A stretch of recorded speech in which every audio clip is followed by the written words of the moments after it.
Is there any relevance of native speaker norms? That's a question for TEFLologists. Is it better to focus on form or to focus on forms? That's a question for TEFLologists. If you use a textbook, is your classroom authentic, or should your approach be more learner-centric? From feedback to learner autonomy, we'll discuss it all on TEFLology. Hi, I'm Matthew. I'm Rob. And I'm Matt. And welcome back to the TEFLology Podcast, a podcast all about teaching English as a foreign language and related matters, presented by 3 self-certified TEFLologists.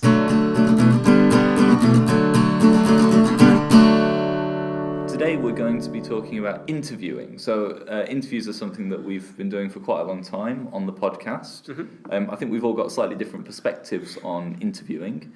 Yes. And we have a rather special interviewing event coming up, which we're going to talk about later on in the podcast.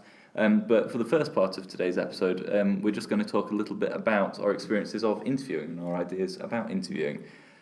So why did we get into interviewing? Why did we start interviewing people?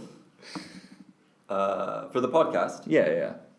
I'm trying to remember how it started. I guess we were attending a conference. The JASET conference? The JASET conference. And Which is a what does that stand for? The Japan Association for College English Teachers. Yes. Yeah. And we were aware of one of the speakers, plenary speakers, perhaps, or featured speakers. It was a professor called Craig Smith. Yeah. And we contacted him maybe just a few weeks before the conference to see if he'd be willing to sit down with us for a interview. But what was the motivation behind doing that though? It was probably just one of these sessions where we're sitting around thinking about things to do for the podcast. Fed up of hearing our own voices. Yeah. Mm-hmm. And each other's voices more than anything else. I like my voice. I like hearing it in my head, not hearing it recorded. Yeah. I think perhaps one of our reasons for doing that is we all like podcasts and we all like listening to interviews. And I'd like to think that back then that was one of our motivations, that we wanted to do something similar for ELT. Yeah. So we've been doing it for a little while. What do you find difficult, or what do you find interesting about doing interviews? Difficult. I find the whole process difficult, to be honest. Yeah, me too. Obviously, it starts with doing a bit of research about the interview subject. That part's not so difficult, but writing the interview questions. And then there's always these. Generally, we talk to these people at conferences. Not always, but often at conferences. And you kind of have to go and introduce yourself and quickly try and gauge what kind of interview subject do you think they might be. Yes. Which is to say that almost all of them have been great, if not all.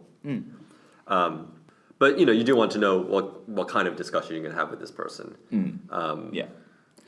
I find the actual process of interviewing quite difficult because I think I don't think I'm very good at structuring questions, to be honest. I think what I tend to do is make my questions a little bit leading by sort of front loading them with my own assumptions, which I try not to do. Okay. But it's been an issue a couple of times when it wasn't said. That's an interesting point, because I think we actually want to ask the questions that we want to ask personally. And I think can be problematic sometimes, because obviously hopefully lots of people listen to the interviews we do.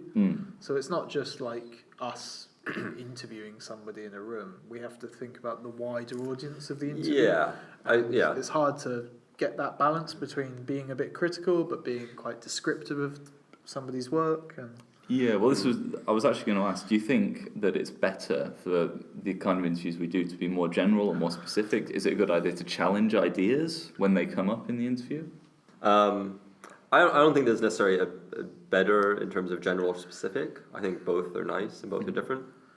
I think in terms of asking questions, maybe we can only really ask the questions that we want to know the answers to.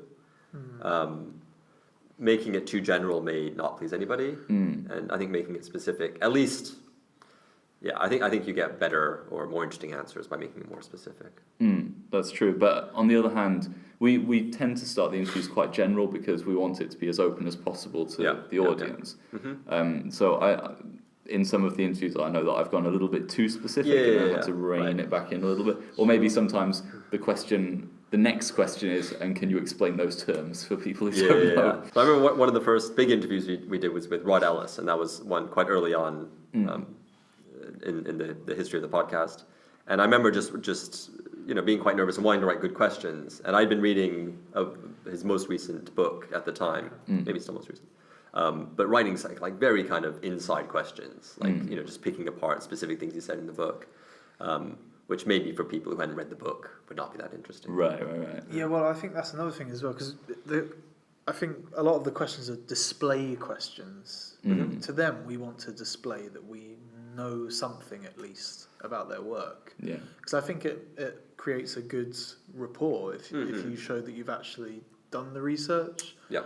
Rather than like I hope with these podcasts that they don't seem like we're like fanboys, like asking like that kind of question. Like, that's what it could have been and still is. It still could be perhaps, but I don't want it to sound like that. I want it to be a bit more. We want to display that we know something, and this is a serious line of inquiry. In terms of structuring interviews, do you prefer to be the sole interviewer or to co-interview? I think that when two of us have been interviewing someone, we've been sometimes pulling in different directions, and that kind of thing. So I think there's a reason that we swithed to solo interviewing. Right. Not for some of the most recent ones though. Okay. I think that's a point. Like, you kind of pull in different directions, and you want to follow one like thread, and somebody else wants to go the questions that they want to ask. I think I like interviewing by myself now, and I feel like I want to inject a bit more of myself into the interview dynamic. I don't just want to ask questions. It would be nice to also reflect on what they're saying as well, and I feel like we should do that. Yeah, I think that's an interesting point. Like, that's something I've wondered about, whether or not it would be nice like for it to be more of a discussion than an interview. Yeah. Do you think we should challenge people more? I think it's good to challenge people, but it's also difficult to challenge people because like we have our own research specialisms, Like I've got one area that I research particularly that I focus on, and I'm quite comfortable discussing that with people. But things that are outside of that, I feel I'm not qualified to challenge what people are saying. I can maybe pick up on things that seem questionable, but my concern would be asking a stupid question, essentially. Yeah. I was going to say that, in research interviews, they're divided into different types of interviews. So you've got structured interviews where you've got the set of questions and you just ask them. Yep. You've got semi-structured where you have the set of questions, but then you also ask follow-up questions and that kind of thing. You've got more conversational interviews where you go in with a general theme, but it takes more of a conversational turn, that kind of. What kind of interview do you prefer, and what do you think is most interesting for our audience? I think semi-structured. Obviously, you want to go in with some questions, but you want to be able to follow up on things they've said and pursue different avenues. Right. Yeah, I think we'll talk more about this later, but I think like the whole act of interviewing is, I think, kind of underrepresented in like the academic domain in terms of a form of output for research. Like, what I mean is, like, for example, at IA TEFL, they have like an interview, I think a YouTube or a British Council hosted online stream where they interview the people, and they have like 5-minute short interviews about their work.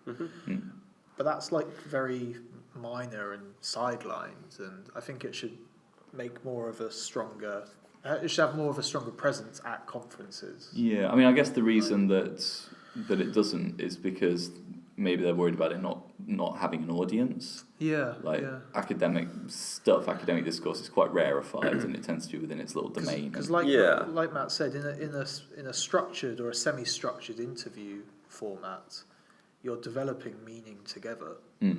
And I'd say it would be more interesting watching two people talking through something than it would be to just watch a presentation. Yeah, I have to read my upcoming paper. It's more collaborative. It's your meaning making together. Yeah. Why do you like listening? Because we're all fans of podcasts as well. Why do you like listening to interviews or just two people talking that perhaps don't know each other that well and have met for the podcast? Why do you enjoy listening to that kind of thing? Well, I guess it depends on the kind of interview. Sometimes I enjoy learning something new from the person who's being interviewed, or getting a new perspective on something. Sometimes I just enjoy the dynamic between two people. Right. So that's another area as well. Yeah, same. I mean, sometimes it's it's a comedy podcast and it's meant to be funny, and it is. But similar, yeah. Sometimes learning something, and sometimes it's getting a new perspective on a specific thing. But also sometimes you hear people talk, and you just think like their whole worldview is a unique thing. Yeah. Just everything they say just looks at things in a slightly different way, and that's interesting. Yeah. And often people open up; they're a lot more honest, and I think it's very humane as well. I mean, there is also that issue of, and it's happening now because of the nature of what this is. But as soon as you turn on the microphone, your body language changes, the way you speak changes. The observer's paradox. Yeah. That's weird, isn't it? It's a slightly kind of heightened reality. Yeah. And so I think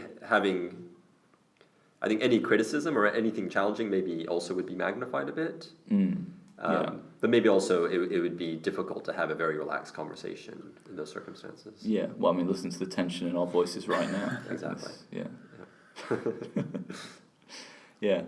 So maybe we'll move on to the next topic, which is connected more to the upcoming event that I mentioned earlier.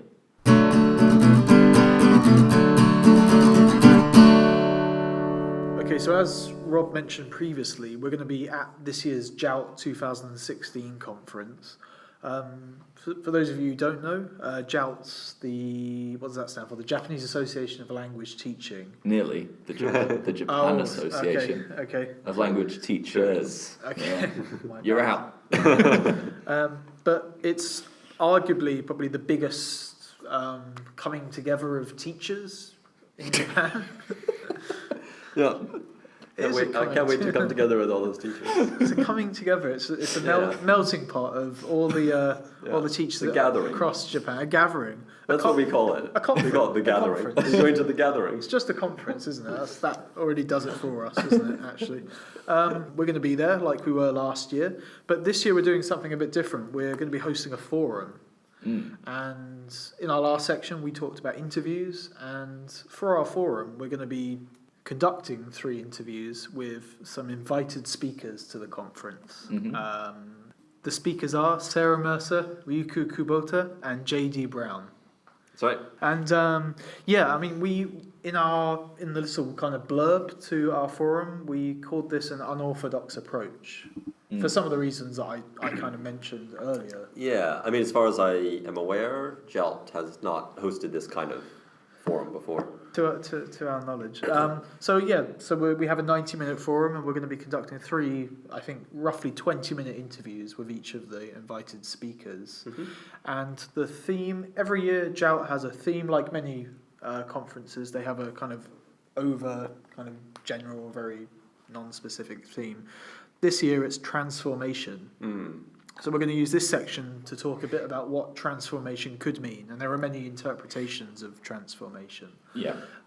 Good starting point is, how does JALT describe transformation? So we'll work from there. So I'll just read out the heading to the conference website. Okay. As language teachers and learners, the idea that language education is transformative will neither be surprising nor unusual. All of us have had teachers or classes that have changed our lives.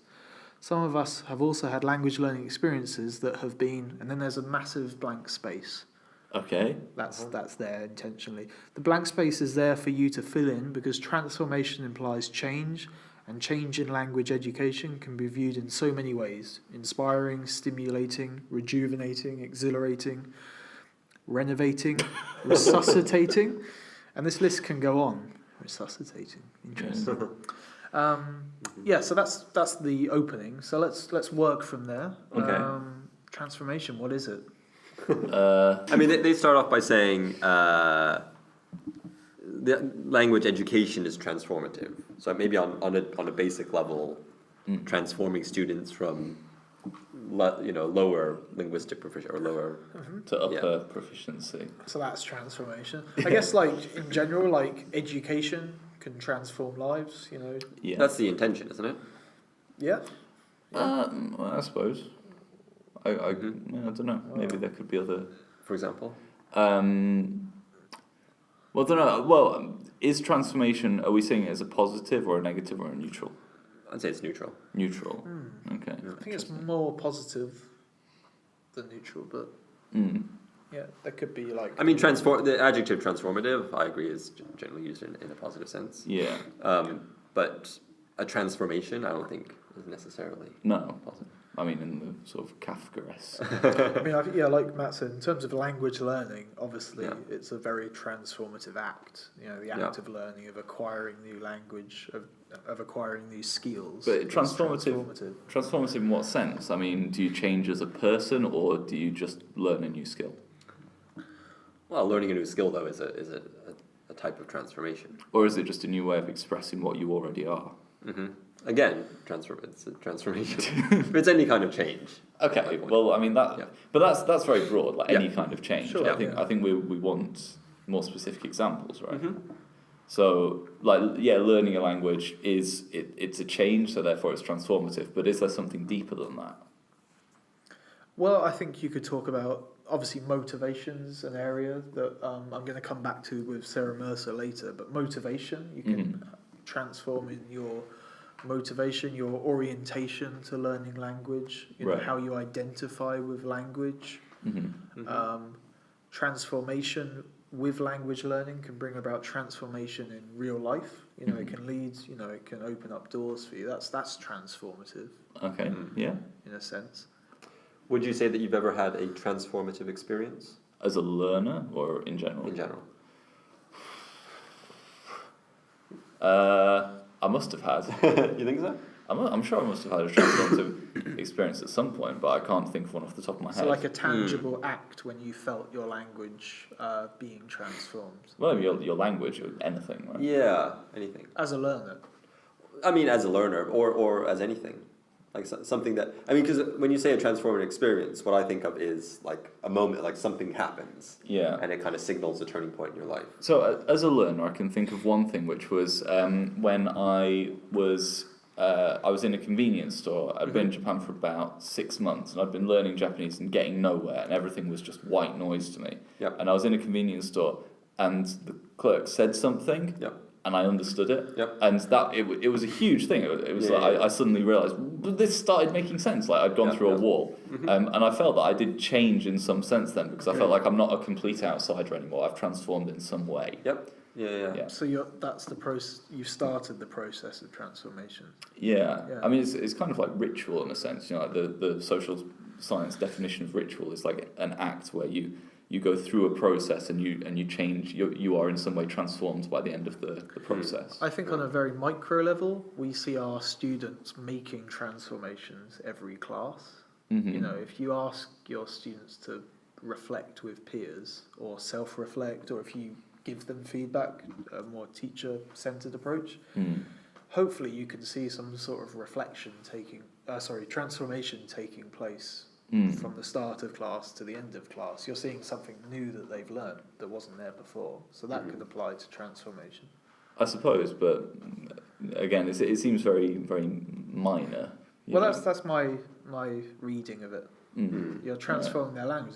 They didn't know something before, and now they do. You've transformed something about them. So I guess we're looking at kind of two ends of the spectrum. Of, you know, just kind of small incremental changes that are happening maybe regularly, versus these, you know, kind of very rare experiences where you suddenly, you know, something makes you more aware of maybe either improving your motivation to learn language or just raising your awareness of what you may be able to do with the language. Yeah, well, it says in this definition, all of us have had teachers or classes that have changed our lives.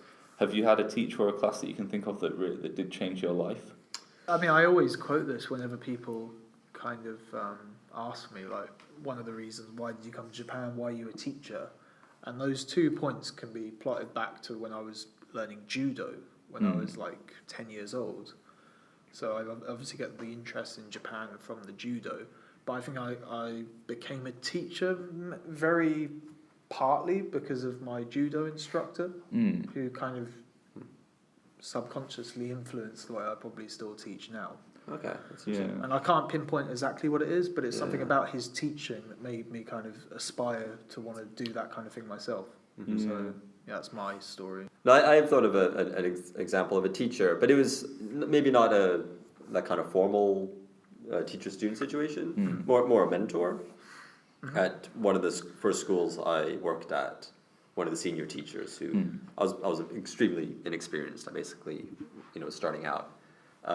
But one of the more experienced teachers who, kind of took me under her wing and taught me a lot of what I, knew about teaching from then on, basically. Right. Yeah, you're both staring at me now. But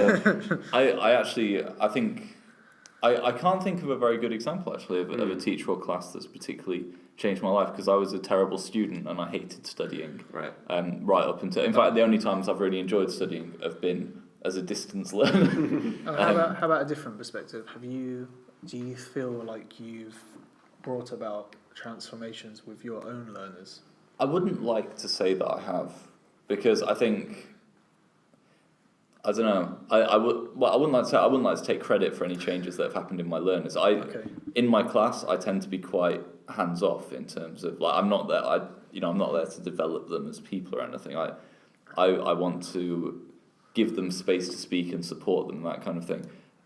So I don't know if I have, but I wouldn't like to take credit for any big changes like that. And also, I think it's hard to know. Yes. I think, a student may be leaving the classroom and you may have a very short exchange with them, and they may walk out the room and you may have said something that triggered something which is transformative for them.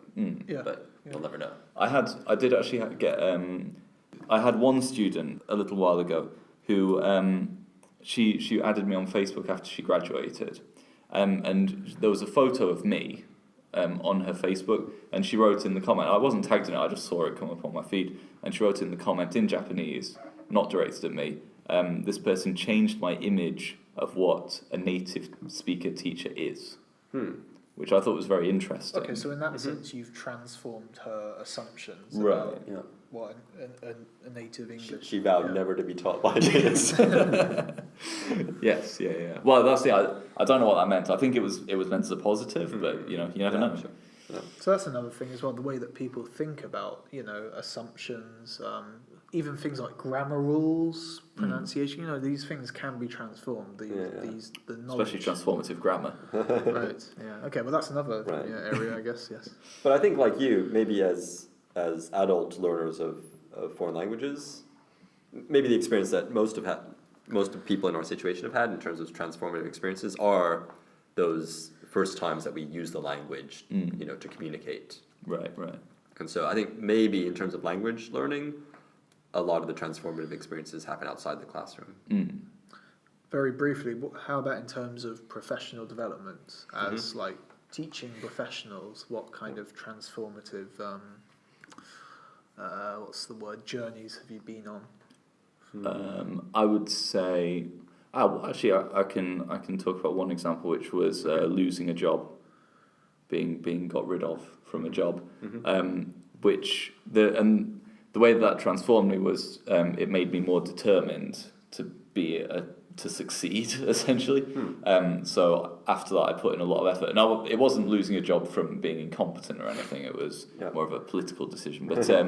But yeah, that made me more determined, and that kind of affected my trajectory as a teacher, I think, to what I'm doing now. So that's one thing. Well, what about your PhD? Would you not say that the process is transformative? I'm still in the process, so it's difficult to see from the inside. I assume that it has been transformed. I assume that it will have been transformative. I think I've changed a lot over the course of it, but not having reached the end, I'm still in that kind of liminal space going through it. Okay, so it's hard to tell. Yeah.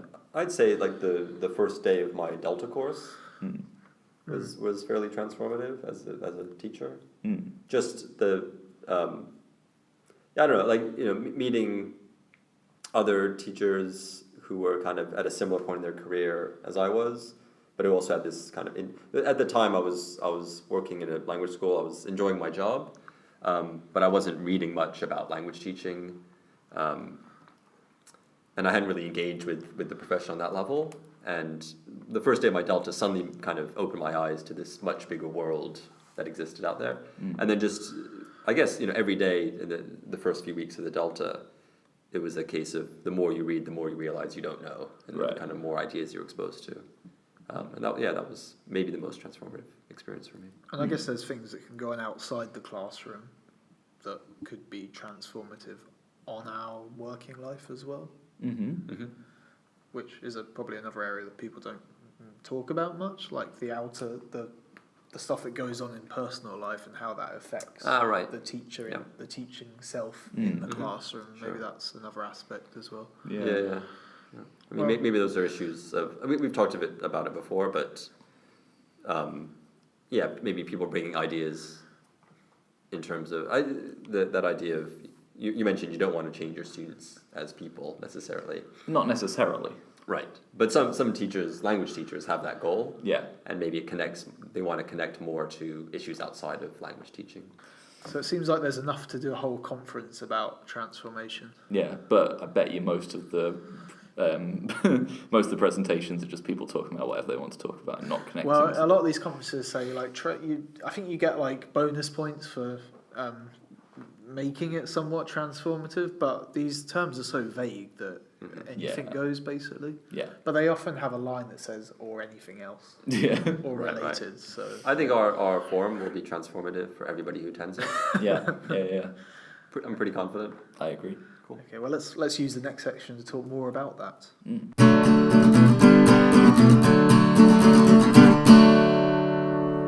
All right, for this next section, we're going to talk in a little bit more detail about the forum that we mentioned earlier that we'll be doing at the JALT conference.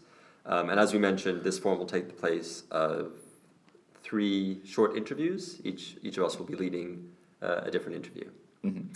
So first of all, I'm going to talk about the subject of my interview, which is J.D. Brown. Okay. James Dean Brown. Yeah. You guys are familiar with him? Yep. So just to provide a little bit of background, he is a professor at the University of Hawaii. Is that right? I think that's how it's pronounced, yeah. And he's been there for a while, but he is one of these people. He's given presentation. He's taught courses all around the world. He's written books on a number of different topics. I guess the topics he's most well known for are language assessment, language curriculum development, and evaluation. Okay, so that links really nicely to the theme of transformation. Yep. How so? Well, I mean, I guess assessment, like ways of recording learners' development, ways of assessing courses, developing curriculums. These are all transformative aspects, or aspects of transformation even. So the plenary talk that he'll be giving is about assessment, classroom assessment. Okay. And the title is Using Classroom Assessment to Improve Teaching and Learning. But I assume he'll work in the theme of transformation. Yeah. I mean, this idea of assessment to improve teaching and learning kind of puts you in mind of dynamic assessment. Are you familiar with dynamic assessment? Kind of. Is it sort of like ongoing assessment? Yeah, it's ongoing assessment, and it's I think it's purely formative in nature. Okay. I think there are maybe kind of very strong versions of dynamic assessment, which I remember reading about it a while ago for my MA, but it doesn't even sound like assessment at that point. It's just about giving feedback to students. Right. So I think that there is that grey area of Right. Yeah. So what are you sort of hoping to ask them about then? Bearing in mind the conference theme and... Yeah, I will bear in mind the conference theme and maybe at the same that's good, at the same time allow myself to, in a semi-structured interview style, pursue different avenues. So basically, the 3 kind of aspects or research interests of his that are most interesting to me are the curriculum development, the program evaluation, and the assessment. Okay. Those are all kind of areas that are deeply connected to my current job. Yeah. So just to kind of talk through the questions I was thinking about asking him, if that's okay. I almost thought it would be possible to ask very similar questions about each of those three fields or each of those three areas, and maybe structuring it in terms of changes that he's seen over the years in terms of assessment, curriculum development, and program evaluation. I was thinking maybe, again, for all three things, I could ask something about what are the biggest mistakes people make when they're putting together a curriculum, when they're designing assessment, etc. And then maybe something about, what does he see as the future or future innovations in these fields. Yeah, sounds interesting. Yeah. Yeah. Okay. All right. I think I'm covered. Okay. All right. How about you, Rob?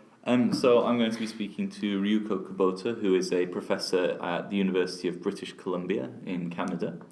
And so Ryuko Kubota is originally from Nagano, Japan, but has been working abroad for a very long time. She's been very prolific, lots of research on lots and lots of different topics. So it's actually been surprising doing research for this interview, finding out how many different things she's written on. So I was aware of her work. I'd read her co-edited book, which is titled Race, Culture and Identities in Second Language Education. And that, I think, is the thing that I'm going to focus on the most, because I think that perhaps is the most transformative topic in terms of the field and in terms of maybe individual professional student identity and that kind of thing. So I guess the first thing that I'm going to ask is something to do with personal transformation. We always ask our interviewees for a little bit of a backstory. And so I guess I'm going to ask, that's a strange choice of words. We usually ask the interviewees for a bit of their background, and I think that finding out the background of someone who's come from one country, moved to another country, and looked into lots of different topics, I think it would be very interesting to find out the transformations that occurred through that process. And she wrote a very kind of controversial article back in the early 2000s called "Unraveling Racism in a Nice Field Like TESOL." I remember that, Yeah, and then there's been a series of follow-up articles, including the book that I mentioned just now. So I guess some questions I'd like to ask related to that research thread is what race means in this context, because race is a very contested term. So the title is talking about racism. Racism, yes. But then her book is Race, Culture and Identities in Second Language Education. So Right. Yeah. I guess you could ask about how that article has transformed people's perceptions, right? Or because of the maybe possible backlash of that article. How she's transformed her work. So I'm interested in how much of an impact and how much of a change that had in terms of raising awareness, raising consciousness on the profession.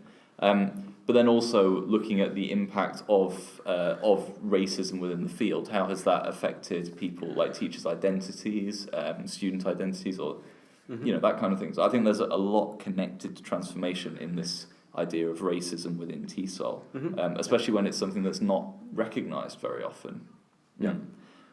So there's that. I think that's the major theme that I'm interested in asking about. There's also been some recent work of hers about neoliberalism, neoliberal economic theory, which in the current climate, I think there could be some interesting transformation going on there. Right. That might be a bit more speculative. It's been identified as the root of all problems and yes. the solution of some, etc. Correctly so. So yeah, I think there's a lot to speak about. Yeah. So I went a bit Trump. It's going to be tremendous. Trumpendous. New word. And finally, my interviewee is Sarah Mercer of the University of Graz in Austria. In Austria. And Sarah Mercer's work deals with the concept of learner self-concept. Learner self. Okay. Are you familiar with learner self-concepts? Is it like identity? Yeah, so she even says that it's kind of multifaceted and it's interrelated with lots of other types of self-efficacy, self-determination, the whole field of motivation. So she kind of talks how it is intertwined with all these other definitions and terms, but through her work, she's tried to kind of carve out her own definition of what she thinks her learner self-concept is. And I'll just quickly read like one definition of that. Self-concept represents our concept of ourselves. It's everything we believe, rightly or wrongly, about ourselves. However, it's not just a cognitive belief, it has an affective dimension of how we feel about the person we believe ourselves to be. It's a self-description that includes an evaluation of competence and the feelings of self-worth associated with the judgments in question. Yeah, I think like going back to the idea of transformation, like that's very applicable. If there's certain concepts or there's certain beliefs that the learners have about their learning that's holding them back, I think the researcher's inquiry into that in itself can be quite transforming for the classroom experience. Yeah. I think what's interesting is that the for example that type of transformation in terms of self-concept, obviously that's an ongoing transformation, unending transformation within each individual based on however many external factors. Internal factors. Yeah, like you said, that's a transformation that we can't really do anything to stop. Really, I mean, we can be more aware. I guess the idea is to try and guide it in certain directions. Right. Yeah. So I'm going to be asking her questions related to that. Really, talking about her work. She's also interested in psychology in general, in language learning in SLA, so I'll perhaps touch on that.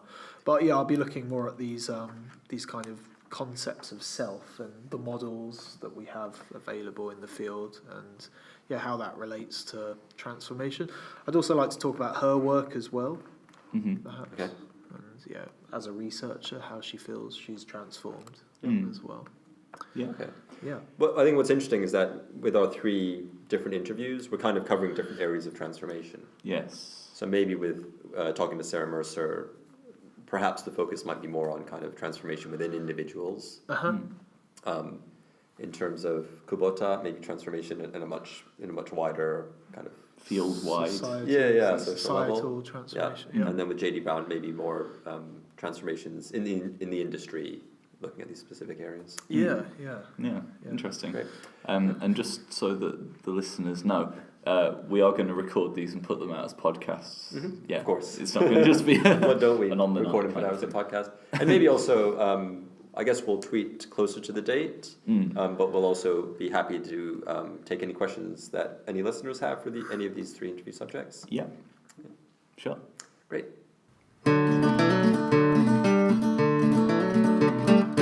Before we finish today, we'd like to announce the winners of our competition, which was set a few weeks ago.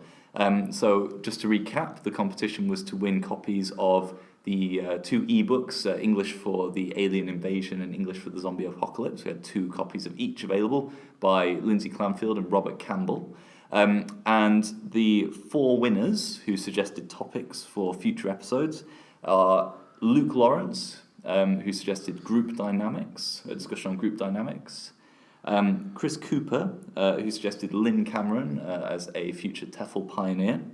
Mike Karadi, who not really suggested but asked us about joining international associations. It might be a bit of a nice surprise that he'll get that book, so I don't think he was intending to suggest that.